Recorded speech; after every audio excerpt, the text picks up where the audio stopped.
मैं डॉक्टर संतोष राय आज 12th के कंपनी में share issue for consideration other than cash, share issued for consideration other than cash. हम लोग कोई एसेट्स परचेज करते हैं तो उस एसेट्स के बदले में हम क्या इशू करेंगे? शेयर। मैं फिर से रिपीट करूंगा, मेरा इंटेंशन यहां सीबीएसई के बच्चों को कुछ बेसिक जो उनके कोर्स का है बेसिक बताना। मेरा इंटेंशन कहीं ये नहीं है कि आप डॉक्टर संतोष राय इंस्टीट्यूट आओ। मैं बेसिक कॉन्सेप्ट आपका क्लियर कर दूंगा। इसके बाद आप कहीं भी अपनी बुक के माध्यम से या किसी कोचिंग के माध्यम से आप अपनी पढ़ाई कर सकते हैं। मैं यहां जो बात कर रहा था कंपनी में कि share issued for consideration other than cash, जब हम एसेट्स परचेज करते हैं तो एंट्री होगी assets account debit to vendor. Assets account debit to vendor, ये एंट्री हो गई। अब वेंडर को पेमेंट करना है तो वेंडर को आप शेयर के रूप में पेमेंट करेंगे तो एट पार पे कर सकते हैं। Vendor account debit to equity share capital. At premium भी पे कर सकते हैं।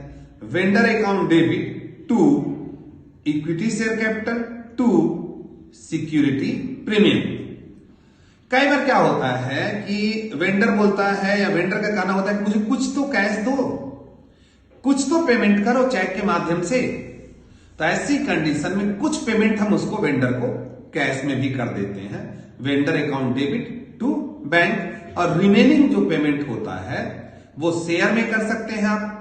और एट पार मतलब ओरिजिनल वैल्यू पे अगर आप पे कर रहे हैं तो vendor account debit to equity share capital. Again repeat, vendor account debit to equity share capital to security premium. अगर आप प्रीमियम पे कर रहे हैं तो प्रीमियम पे अपने शेयर को दे रहे हैं तब। इसके मैं कुछ क्वेश्चन आपको बहुत अच्छे से समझाऊंगा। लास्ट तक अगर आप वीडियो देखते रहेंगे तो इसके हम 2-3 क्वेश्चन आपको अच्छे से समझाएंगे, अच्छे से बताएंगे। अभी जो मैं मेन पार्ट पे आता हूं, सीबीएसई के बच्चे इसमें जो सबसे ज्यादा कंफ्यूज होते हैं वो प्रमोटर्स को लेकर के कंफ्यूज होते हैं कि प्रमोटर्स को शेयर कब इशू किया जाता है या प्रमोटर्स को जब इशू करते हैं तो जनरल एंट्री क्या होती है। तो पहले तो मैं बता दूं, some time company issue share to promoter for their service rendered to the company from the accounting point of view. It is incorporation cost और formation expenses, hence the amount is debited to incorporation account और preliminary expenses account। यानी promoter को जब हम देंगे तो हमारी general entry जो पास करेंगे इनकॉर्पोरेशन एक्सपेंसेस और प्रिलिमिनरी एक्सपेंसेस डेबिट। सिंपल करो ना यार, incorporation expenses account debit to promoter. Expenses हुआ टू प्रमोटर, लेकिन इस पैसे को हम कैसे दे रहे हैं प्रमोटर को? Promoter account debit to share capital. तो एट लास्ट प्रमोटर क्रेडिट हुआ, प्रमोटर डेबिट हुआ, कैंसल हो जाएगा और आपके पास क्या बचेगा? Incorporation expenses account debit to equity share capital. यानी कि इनकॉर्पोरेशन एक्सपेंसेस का जो पैसा है प्रमोटर को शेयर कैपिटल के रूप में दिया जाएगा। इनकॉर्पोरेशन एक्सपेंसेस का जो अमाउंट है वो कैसे दिया जाएगा आपको? शेयर कैपिटल के रूप में। अब आते हैं आगे, issue of share of underwriter.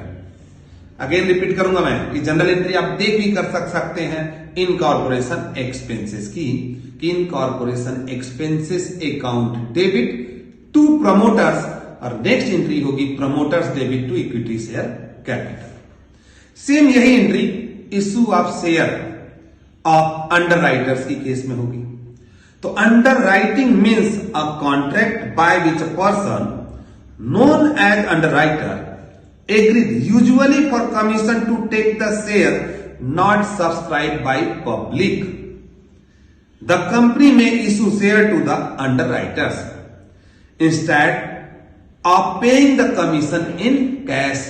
Cash में पेमेंट करने की जगह अंडरराइटर को कमीशन जो पे किया जाता है वो शेयर कैपिटल के रूप में पे किया जाता है। अंडरराइटर एक ऐसा इंसान होता है, अंडरराइटर ऐसा व्यक्ति होता है कि कंपनी के शेयर को पब्लिक में सेल कराता है, पब्लिक में इशू कराता है और नहीं इशू हो पाता है वो शेयर को वो खुद रखता है। तो यहां जो कमीशन दिया जाता है underwriter commission account debit, यानी यूं कहूं commission account debit to underwriters, और again underwriters debit to share capital. Same जो प्रमोटर के साथ हो रहा था अंडर राइटर के साथ भी सेम है। आप देखेंगे तो underwriter commission account debit to underwriter और underwriter account debit to equity share capital. तो अंडर राइटर कैंसिल कराओगे तो क्रेडिट और डेबिट कैंसिल होकर के कमीशन अकाउंट डेबिट या underwriter commission account debit to equity share capital बचेगा। अरे पहले भी आप करते थे, कमीशन जब पे करते थे क्या एंट्री करते थे? Commission debit to cash. यहां क्या एंट्री हो रहा है? Commission debit to equity share capital, क्योंकि हम कैश नहीं दे रहे हैं।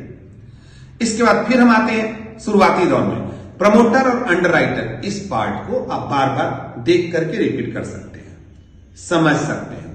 अब आते हैं हम फिर नेक्स्ट पार्ट पे, जहां सबसे पहले मैंने एक हेडिंग पढ़ी थी, share issued for consideration other than cash. Share issued for consideration other than cash, यानी एसेट्स जब हम परचेस करेंगे तो assets account debit to vendor और vendor account debit to equity share capital. कई बार जब हम परचेस करते हैं ना तो एसेट्स और लायबिलिटी दोनों परचेस करते हैं, तो assets account debit to liability और टू परचेस कंसिडरेशन यानी to vendor. Assets debit to liability to vendor. अब मैच करा के देखते हैं कि ये मैच कर रहा है कि नहीं। अगर ऊपर डिफरेंस आएगा यानी डेबिट साइड अगर कम अमाउंट आ रहा है तो गुडविल डेबिट होगा, और क्रेडिट साइड अगर कम आ रहा है तो कैपिटल रिजर्व होगा। इस पार्ट को मैं बहुत अच्छे से 2-3 क्वेश्चन के माध्यम से आपको बोर्ड में समझा रहा हूं। उसके पहले ये तीनों क्वेश्चन आप अच्छे से नोट कर लीजिए या स्क्रीनशॉट ले लीजिए। इन तीनों क्वेश्चन को मैं आपको ब्लैक बोर्ड में समझा रहा हूं।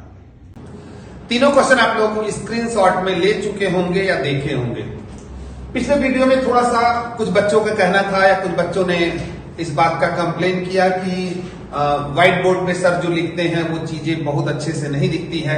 तो बेटा मैं आप लोग को ये बताना चाहता हूं कि थोड़ा प्लस या थोड़ा माइनस, आपको आवाज तो मेरी सुनाई देती है, उन वीडियो को मैं भी देखता हूं, उन चीजों को मैं भी एक्सप्लेन करता हूं, तो उस कॉम्बिनेशन में अगर थोड़ी बहुत कमियां हैं तो कमियां निकालने की जगह आप बेहतर तरीके से अपने बेसिक कॉन्सेप्ट की तरफ ध्यान दें। और रेगुलर पढ़ना है तब तो आपको आना ही पड़ेगा, क्योंकि दूर दूर से दर्शन नहीं हो सकते। अगर नारियल चढ़ाना है तो मंदिर तक तो पहुंचना पड़ेगा। आते हैं हम, पहला क्वेश्चन जो आपने नोट किया था, हमने एसेट्स परचेज किया था राम ब्रदर्स से 1,80,000। तो पहली एंट्री हुई sundry assets account debit 1,80,000 to Ram brothers. Ram brothers मतलब टू वेंडर।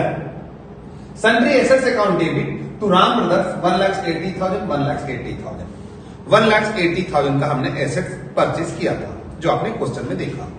अब इसका पेमेंट करना है।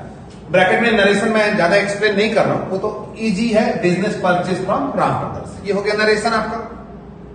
अब जब पेमेंट हुआ था एट पार, फर्स्ट पॉइंट ये है एट पार। जब एट पार आपने पेमेंट किया, when share are issued at par, तो राम ब्रदर्स डेबिट हुआ यानी वेंडर डेबिट हुआ 1,80,000 टू इक्विटी शेयर कैपिटल 1,80,000। जब हमने पेमेंट किया तो राम ब्रदर्स डेबिट हुआ 1,80,000 यानी vendor debit to equity share capital 180।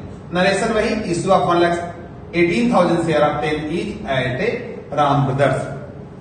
तो यहां पर ये पॉइंट शायद आपको बहुत अच्छे समझ में आ गया। सेकेंड पॉइंट में ये कहा गया है कि जो इशू होगा प्रीमियम पे, when share are issued at a premium 20% है। आपको पास क्वेश्चन है प्रीमियम कितना है 20%। तो जनरल एंट्री वही होगी, राम ब्रदर्स डेबिट यानी वेंडर डेबिट, नाम दिया है इसलिए Ram brothers debit to equity share capital to security premium reserve account भी लिख सकते हो। Ram brothers debit to equity share capital to security premium reserve account. अब ये अमाउंट कहां से आया, ये इंपॉर्टेंट है। तो प्रीमियम पे अगर शेयर है तो मान लो शेयर एज्यूम कर लो कि 100 रुपए का है। सर 100 रुपए का नहीं है, 10 रुपए का है, 10 रुपीज एज्यूम कर लो, उससे कोई फर्क नहीं पड़ेगा। और इसमें प्रीमियम कितना है 20, तो टोटल कितना हो गया 120। टोटल कितना हो गया 120। टोटल अगर 120 है तो उसमें प्रीमियम कितना हुआ 20। टोटल सामने वाले को 1,80,000 पेमेंट करना है, तो 20 इंटू 1,80,000 डिवाइडेड बाई 120, 6 3 जा, यानी प्रीमियम हो गया 30,000। तो प्रीमियम लिख लिया 30,000, रिमेनिंग 150 जो होगा शेयर कैपिटल हो जाएगा। मैंने प्रीमियम निकाला है सर, हम अगर 150 निकालना चाहे तो 120 जब था 100 शेयर का वैल्यू माने हमने, 10 मानते तो ये 2 रुपए आता, ये 12 रुपए होता, 10 का 20% 2 रुपीज होता। तो इस बात को लेकर के आपको परेशान नहीं होना है, 100 एज्यूम कर सकते हो। 10 बुक में दिया है तो 10 प्लस 20% लोगे तो 2 आएगा, ये हो जाएगा 12। तो 12 में 2, बात वही है। 120 में शेयर का वैल्यू है 100, 120 में कितना है 100, तो 1,80,000 में क्या होगा 100 इंटू 1,80,000 अपॉन 120 करोगे तो आएगा 1,50,000। तो 150 लिख लो रिमेनिंग प्रीमियम। इसको 2 बार निकालने की जरूरत नहीं है एग्जामिनेशन में, टाइम बचना चाहिए। या तो प्रीमियम निकाल लो या शेयर का वैल्यू निकाल लो। प्रीमियम निकाल लिए तो रिमेनिंग शेयर का वैल्यू हो जाएगा, शेयर का वैल्यू फाइंड आउट कर लिए तो रिमेनिंग आपका क्या हो जाएगा प्रीमियम। बहुत परेशान नहीं होना है। 11 से पढ़ रहे हैं, एसेट्स परचेज किए तो assets account debit to vendor, assets purchase किए तो assets account debit to vendor. अब वेंडर को पेमेंट करना है तो vendor debit to equity share capital, vendor debit to equity share capital to security premium reserve. अब निकलेगा कैसे प्रीमियम, वो पार्ट मैंने आपको बड़े अच्छे समझा दिया कि 100 का शेयर है, सारा का 10 होता तो यहां 10 लिखते, 110 होता। ठीक, अब हम लोग स्टार्ट कर रहे हैं अपने सेकंड क्वेश्चन को। फर्स्ट क्वेश्चन के बाद कौन सा क्वेश्चन करेंगे, सेकंड, जो आपके पास में है, स्क्रीनशॉट में आपके पास में है। तो सेकंड क्वेश्चन हम स्टार्ट कर रहे हैं। क्वेश्चन 2 में हमने एसेट्स परचेज किया, तो एसेट जब परचेज किया तो plant account debit, building account debit, stock account debit, sundry debtor debit, cash account debit to sundry creditor to Vikas limited. Vikas limited मतलब वेंडर। अब यहां पर मैंने जानबूझ के थोड़ा चेंज किया है, डेटर पहले था और स्टॉक बाद में था, तो इसका ऊपर नीचे होने से कोई फर्क नहीं पड़ता। छोटी छोटी बातें हम क्लियर करते चले। और फर्स्ट क्वेश्चन जब हमने किया था तो आप देखे थे कि पूरे फॉर्मेट में हमने किया था। उसके पीछे रीजन ये है कि आपको एग्जामिनेशन में क्वेश्चन फॉर्मेट में विथ नरेशन बनाना है। ऐसा नहीं लिखना है नरेशन आपको, या ऐसा नरेशन नहीं लिखना है आपको, नरेशन लिखना है आपको, लाइन नहीं खींचना है। तो सभी assets debit to liability to vendor. अब हम इसका टोटल करेंगे और इसको माइनस करेंगे, या इसका टोटल करके इसको माइनस करेंगे। देखेंगे अगर ये दोनों इक्वल आएगा तो कोई प्रॉब्लम नहीं, अगर दोनों इक्वल आता है तो आपको कहीं परेशान होने की जरूरत नहीं है। लेकिन पता चला कि ये ज्यादा है और इधर कम है, अगर इधर कम होगा तो यहां आएगा टू कैपिटल रिजर्व, और ये अगर ज्यादा होता तो यहां आता गुडविल। दोनों इक्वल है, कुछ नहीं आएगा। अगेन रिपीट बेटा, ये ज्यादा है तो यहां कैपिटल रिजर्व आएगा। जैसे इस क्वेश्चन में ऐड कर लो 90 और 90 180 हो गया, 180 और 50 अगर ऐड करते हो तो 230 हुआ, फिर 30 ऐड करते हो 260 हुआ, फिर 20 ऐड करते हो तो 280 हुआ, 2,80,000। और इधर हो रहा है 2,70,000, यानी 10,000 आएगा कैपिटल रिजर्व। लेकिन अगर इधर का टोटल ज्यादा होता तो गुडविल डेबिट होता। ये क्लियर। अब हम विकास को पेमेंट कर रहे हैं। तो विकास को पेमेंट करने के लिए वेंडर को पेमेंट करने के 3 तरीके, जैसा क्वेश्चन में लिखे। एट पार, वेंडर को एट पार पेमेंट कर दो, एट प्रीमियम पे पेमेंट कर दो, एट पार पेमेंट कर दो या प्रीमियम पे पेमेंट कर दो, एट पार पेमेंट कर दो या प्रीमियम पे पेमेंट कर दो, या कुछ कैश दे दो। इस क्वेश्चन में विकास लिमिटेड 2,50,000 कैपिटल के रूप में दिए हमने 220 और 30,000 हमने चेक के माध्यम से दिया या बैंक ड्राफ्ट के माध्यम से दिया या किसी और तरीके से दिया, तो 30,000 टू बैंक। ब्रैकेट में नरेशन लिखना, ऐसा लाइन नहीं खींचना, इसको फॉर्मेट में बनाना। क्लियर है ये? अगर क्लियर नहीं होगा तो मेरी बातों को फिर से रिवाइज करके एक बार और देख लेना। Third question, incorporation expenses कितना हुआ था तो इनकॉर्पोरेशन एक्सपेंसेस या preliminary expenses account debit 25,000 to promoters, और फिर प्रमोटर्स को शेयर कैपिटल में दिए तो promoters account debit to equity share capital, not share capital, equity share capital. Same underwriter को दिए तो underwriting commission account debit to underwriter, और underwriter debit to share capital. इसके बारे में हम पहले भी चर्चा कर चुके हैं इसी वीडियो में।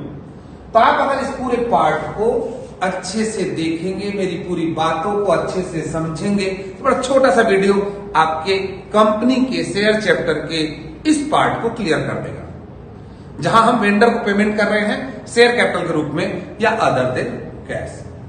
आगे जनरल एंट्री, शेयर की आगे की जनरल एंट्री के लिए फिर हम नेक्स्ट वीडियो में मिलेंगे, और तब तक फिर से रिपीट करूंगा कि पूरे पार्ट को आप स्लो करके देखेंगे, साथ साथ में कोशिश करिए कि आप स्कूल के प्रति थोड़ा सा सीरियस हो जाए। स्कूल ऑनलाइन पढ़ा रहा है तो, या आसपास में कोई ट्यूशन है, नहीं ट्यूशन अगर आसपास में है, आप हमारे पास भी संपर्क करना चाहें तो नीचे स्क्रीन पे हरदम नंबर आते रहता है, उसे आप नोट करके पूछ सकते हैं कभी भी कोई भी डाउट होगा तो। All the best, good luck.